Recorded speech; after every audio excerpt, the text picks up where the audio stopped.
Boa noite a todos. Vamos dar sequência ao nosso estudo sistematizado da doutrina espírita, o ESD, do Centro Espírita Antônio Martins. Convido a todos, então, inicialmente, para fazermos uma prece, levarmos o nosso pensamento a Jesus e a espiritualidade que coordena os trabalhos dessa casa, que nos oriente e nos inspire nessa noite, nos facilitando o entendimento.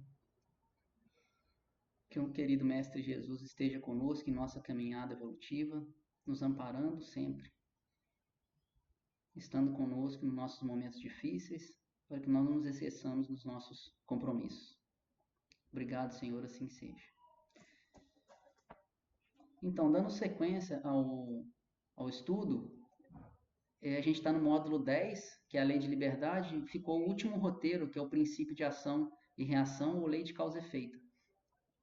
Os outros três roteiros referentes à lei de liberdade, Poliana já trouxe o primeiro, que foi liberdade de consciência e de pensamento. A Cristina trouxe o livre-arbítrio e responsabilidade. O Sérgio, semana passada, trouxe para nós o livre-arbítrio e fatalidade. Então, nós vamos trazer algumas reflexões aqui. O que é o livro dos Espíritos e o céu e o inferno. Kardec coloca também algumas coisas sobre o princípio de a lei de causa e efeito. A lei de causa e efeito, na verdade, é uma lei natural, que nos ensina que nós somos co-criadores do nosso destino. À medida que nós escolhemos pelo nosso livre-arbítrio, arcamos com as consequências das nossas escolhas. Né? Como o próprio Cristina e o Sérgio trouxeram alguns conceitos vinculados ao livre-arbítrio, dando exemplos da questão do plantio, como se fosse uma horta, fazendo analogia a uma horta, né?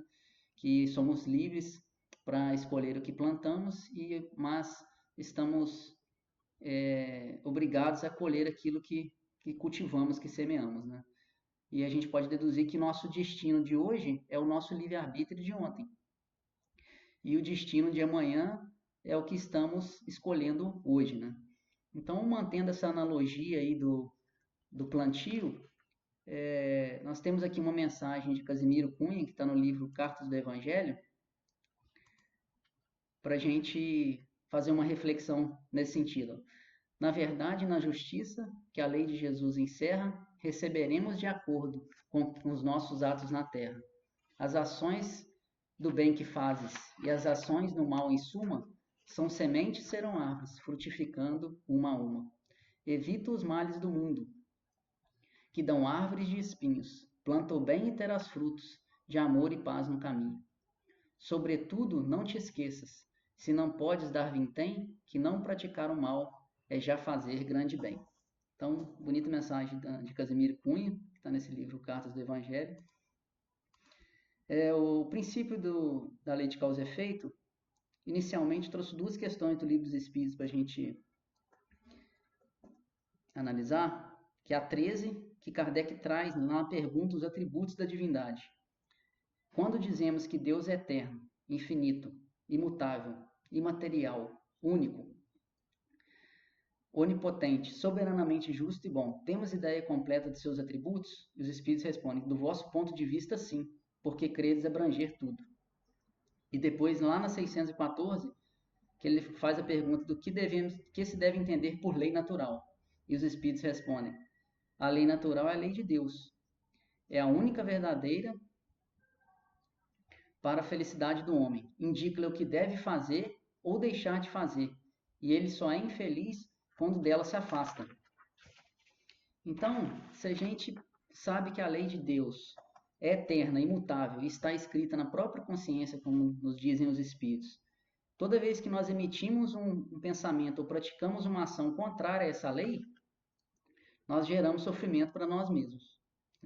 Mas Deus sempre nos permite, nos proporciona a oportunidade de regeneração, por mais endurecidos que estejamos no mal, provisoriamente, né? Mas nosso livre-arbítrio é sempre respeitado.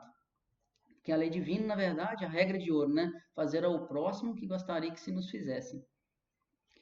Mas a gente considerando os atributos aqui de Deus, infinita, soberanamente bom e justo, vocês acreditam que há punição na lei divina? Nós conseguimos chegar nessa dedução se Deus é infinitamente justo e bom? Por exemplo, um caso de um indivíduo que passa a vida inteira no leito, sem poder levantar. Seria punição divina isso? A gente tem que fazer análise, né? Se esse sofrimento que ele está passando nessa encarnação, se iria reparar a dor que ele causou a outra, né? Então, na verdade, esse é um caso extremo da lei, para que a criatura não entre num círculo vicioso de prática do mal, que poderia prejudicar, causar perturbação e dano a centenas de outras pessoas e a ela mesma. Porque até o Sérgio trouxe o conceito para a gente, né? E o André Luiz, o Emmanuel também traz no prefácio do livro Ação e Reação, que a criatura, quanto mais esclarecida, mais responsável e mais entregue aos problemas da própria consciência, né? Tem isso no prefácio lá do livro Ação e Reação. Prefácio, inclusive, que traz que é em comemoração ao centenário da doutrina espírita, em 18 de abril de 1957, foi escrito o prefácio do Ação e Reação. Vamos dar continuidade aqui. E ele trouxe para nós aqui algumas reflexões lá que está lá no capítulo 7, primeira parte do livro Céu e Inferno, que é o Código Penal da Vida Futura, que Kardec vem nos dizer que, na verdade, são apontamentos que vão dizer a respeito do futuro da alma, mas que não foram deduzidos de ideias preconcebidas, mas de observação dos próprios fatos. Foram os próprios espíritos de diferentes categorias, através de diferentes médios em diversas partes do mundo, que trouxeram as mensagens, né? Que foi de onde ele tirou os 33 itens, e que traz garantia e autenticidade aos apontamentos que eles nos trouxeram. Né? Então, nós trouxemos alguns que têm mais a ver com a lei de causa e efeito. O primeiro item é esse. A alma ou espírito sofre na vida espiritual as consequências de todas as imperfeições que não conseguiu corrigir na vida corporal. O seu estado feliz ou desgraçado é inerente ao seu grau de pureza ou impureza. E o 2. A completa felicidade prende-se à perfeição, isto é, a purificação completa do espírito. Toda imperfeição é, por sua vez, causa de sofrimento e de privação de gozo, do mesmo modo que toda perfeição adquirida é fonte de gozo e atenuante de sofrimentos. Então, a gente vê que a lei de causa e efeito ela impera. Tudo que vivenciamos, tanto no sofrimento ou de felicidade e gozo, são inerentes às nossas próprias atitudes, pensamentos e sentimentos. O que nós sentimos, falamos, pensamos ou conforme agimos determina a nossa condição no mundo espiritual após a desencarnação. Deduziu isso. Podemos deduzir isso, né? Mas que a lei de progresso a gente sabe que a gente evolui sempre. À medida que nós vamos aperfeiçoando moralmente, intelectualmente, vamos nos possibilitando a felicidade e atenuando os sofrimentos decorrentes das nossas imperfeições. Mas a gente pode deduzir também que ninguém sofre mais do que fez por merecer. Parece até um pouco duro, né? Porque às vezes a gente tem um pouco disso arraigado em nós, de pôr a culpa do nosso sofrimento nas outras pessoas, né? Tentar tirar e falar, isso aí não foi eu que, né? Isso não é culpa minha. Na verdade, a gente vê pelos apontamentos da espiritualidade que está sempre vinculado às nossas opções, ao nosso livre-arbítrio. Então ninguém sofre imerecidamente.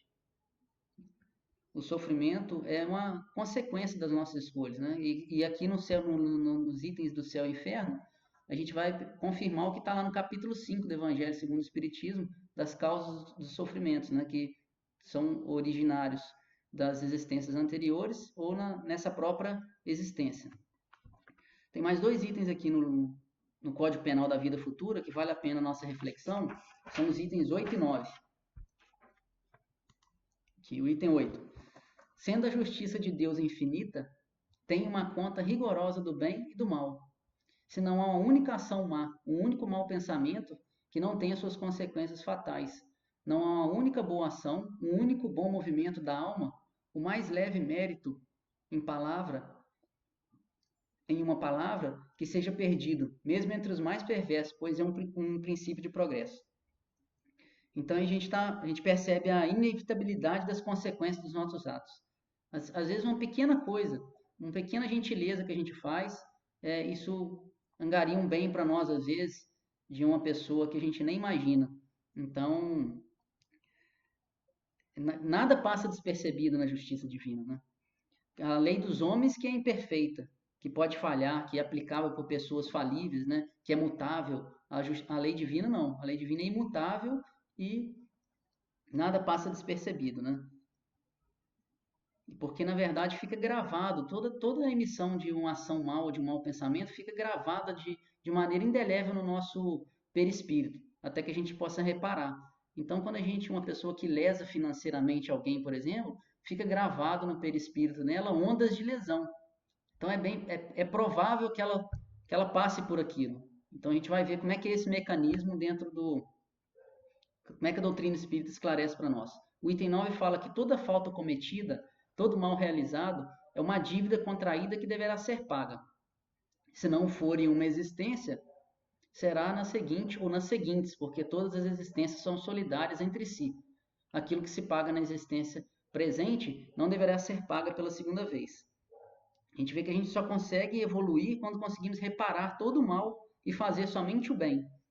Que todo, na verdade, a gente tem que tomar cuidado, inclusive, né, com a responsabilidade, né, de ter o conhecimento da doutrina espírita em nossas vidas, porque a gente vem para reparar, para regenerar, para restaurar o que outrora por nossas escolhas nós nos afastamos da lei divina, como vimos lá no Livro dos Espíritos, a gente não terminar a encarnação com mais débito perante a própria consciência, perante a lei divina, do que aqui chegamos, né? Então, a nossa responsabilidade com as claridades da doutrina espírita na nossa vida é exatamente isso, refletir como que a gente pode regenerar os nossos sentimentos, nossos pensamentos, nossa ação e trabalho infatigável no bem. Mas Kardec coloca aí no Céu e Inferno ainda que, na verdade, não existe uma regra só para cada indivíduo. Assim como a própria lei humana que é mutável e é imperfeita, a gente já tem na lei penal, né, as causas agravantes e atenuantes, ainda mais na lei divina. Então, tudo é analisado, né? Então, pode existir uma mesma falta com uma expiação diversa para cada espírito. E aí ele vai, a partir do item 16 lá do Código Penal da Vida Futura, a gente pode colocar como 3 pilares da justiça divina, né? O Kardec coloca lá como 3 condições necessárias para pagar uma falta, que é o arrependimento, a expiação e a reparação. O arrependimento, no caso, ele coloca que é o primeiro passo para a melhoria, que ela abranda as dores da expiação. E se é tardio, se o arrependimento é tardio, o indivíduo sofre mais tempo. Esse arrependimento seria nós nos conscientizarmos, abrirmos mão da nossa rebeldia perante as leis divinas. A gente entender que as leis divinas são para nossa proteção. Não há lei vingativa de Deus, né? Na verdade, a lei de causa e efeito ela vem nos salvar de nós mesmos, né? Até recordo aqui do capítulo lá do livro Libertação, que Matilde, tentando resgatar o filho, que era inquisidor, né? E fala que após séculos, ela notava nele, após séculos no mal, ela notava nele umas pontas de tédio e dúvidas sobre que se o mal realmente venceria. Então, é quando começa o arrependimento, é quando estamos é o primeiro início para a nossa melhoria. A expiação, no caso, seriam os sofrimentos físicos e morais consequência da falta cometida. Sofrimentos estes, físicos ou morais, que podem ser nessa própria existência, no mundo espiritual ou numa próxima existência. Ou, na verdade, hoje funciona assim a expiação. Hoje nós somos agressor, amanhã nós somos agredidos. A expiação nos coloca na condição de supostos perdedores, vítimas, abandonados, traídos, perseguidos, para que saibamos, né, o que é bater, o que é apanhar. Ela é para que nos tornemos mais sensíveis, amorosos, responsáveis, para que nós desenvolvamos a compaixão. E a reparação, por fim, consiste em fazer o bem àquele quem se fez o mal. Mas Kardec coloca lá sobre a reparação que às vezes a reparação ela não causa um mal direto, que nem um prejuízo direto a outra, né? E que neste caso a reparação se cumpre fazendo o que se devia fazer não fez. Ou seja, sendo humilde onde foi orgulhoso, brando onde foi duro, caridoso onde foi egoísta, benevolente onde se foi malévolo, trabalhador se foi preguiçoso, útil se foi inútil, moderado se foi dissoluto, e assim o espírito vai progride com o próprio passado. Tem um livro do Chico por Espíritos Diversos, psicografado pelo Chico, que chama Luz no Lar, um capítulo 64, que chama Credores no Lar.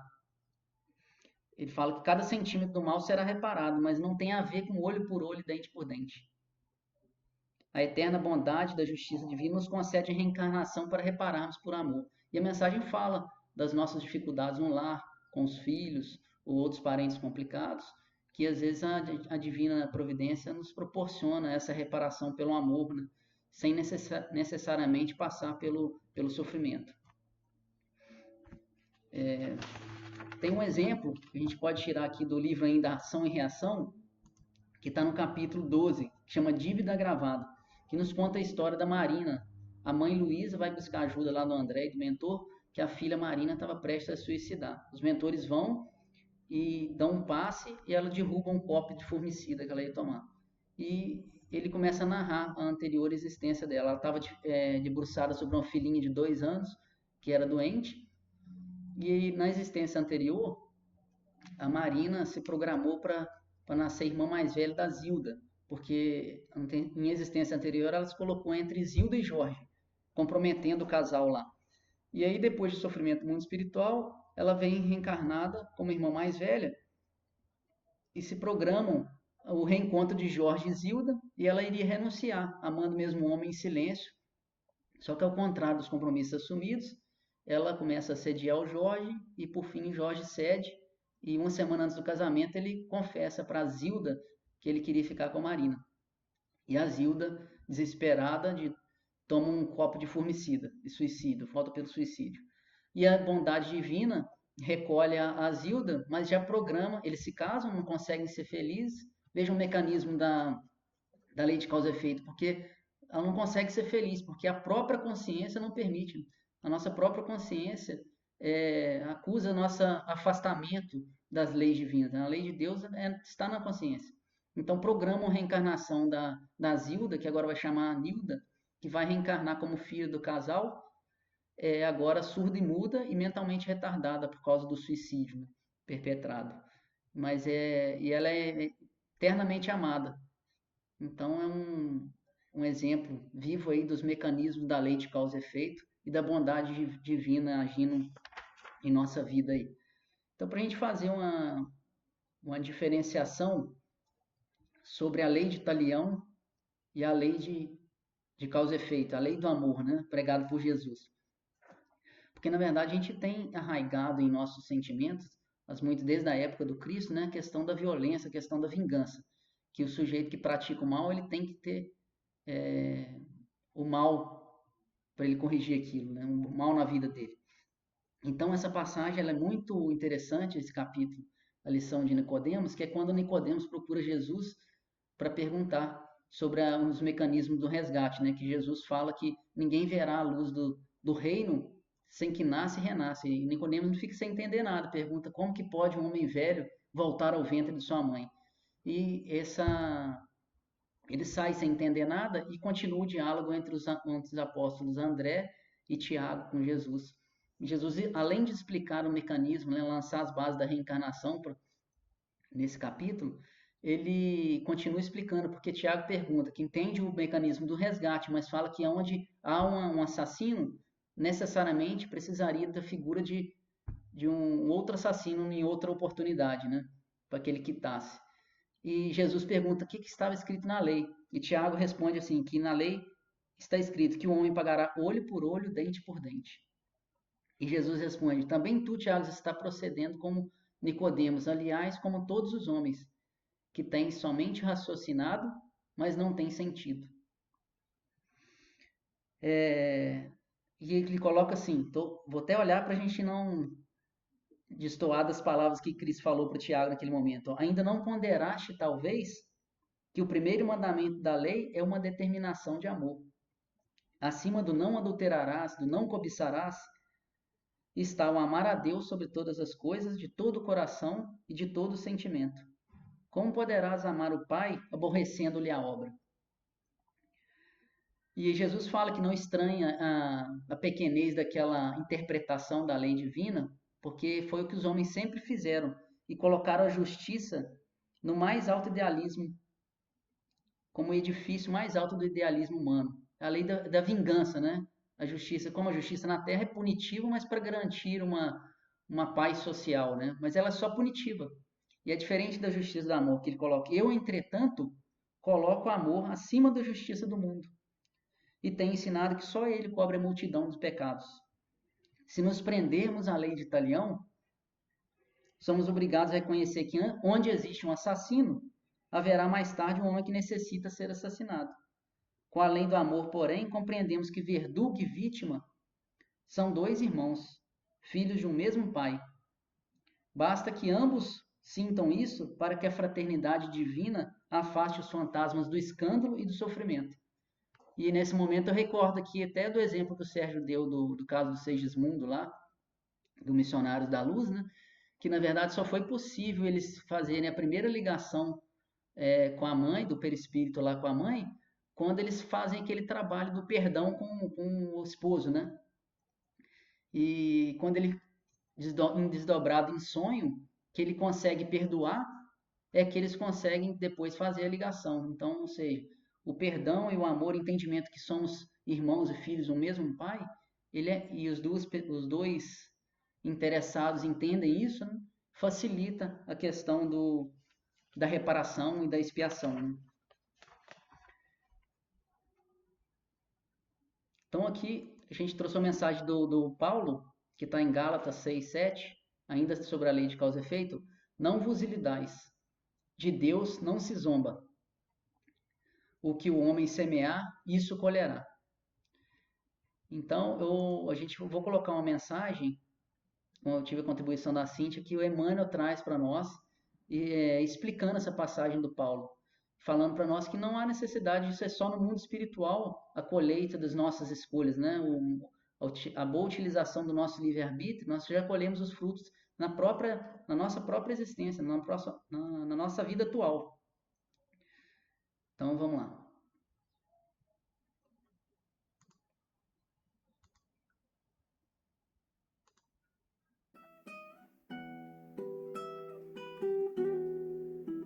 Na luta vulgar. Não é preciso morrer na carne para conhecer a lei das compensações. Reparemos a luta vulgar. O homem que vive na indiferença pelas dores do próximo, recebe dos semelhantes a indiferença pelas dores que lhe são próprias. Afastemo-nos do convívio social, e a solidão deprimente será para nós a resposta do mundo. Se usamos severidade para com os outros, seremos julgados pelos outros com rigor e aspereza. Se praticamos em sociedade ou em família a hostilidade e a aversão, entre parentes e vizinhos encontraremos a antipatia e a desconfiança. Se insultamos nossa tarefa com a preguiça, nossa tarefa relegar-nos-á à inaptidão.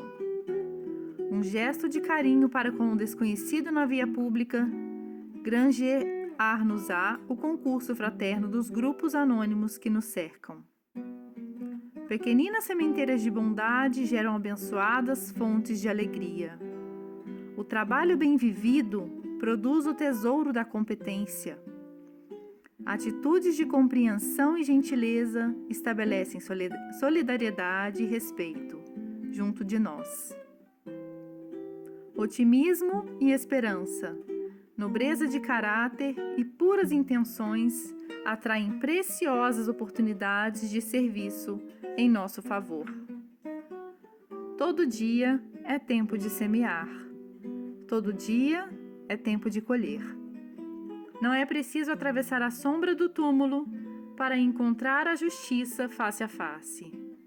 Nos princípios de causa e efeito, achamo-nos incessantemente sob a orientação dela, em todos os instantes de nossa vida.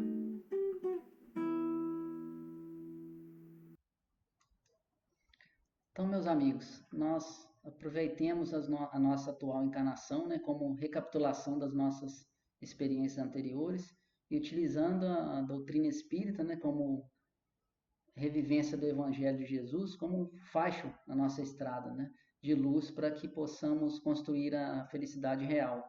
Né? Façamos escolhas melhores, pensemos no bem, hajamos no bem. Então, eu agradeço ao Centro Espírita a oportunidade do estudo, da reflexão, rogando a Jesus que nos ampare e nos inspire sempre. Muito obrigado, até o próximo encontro.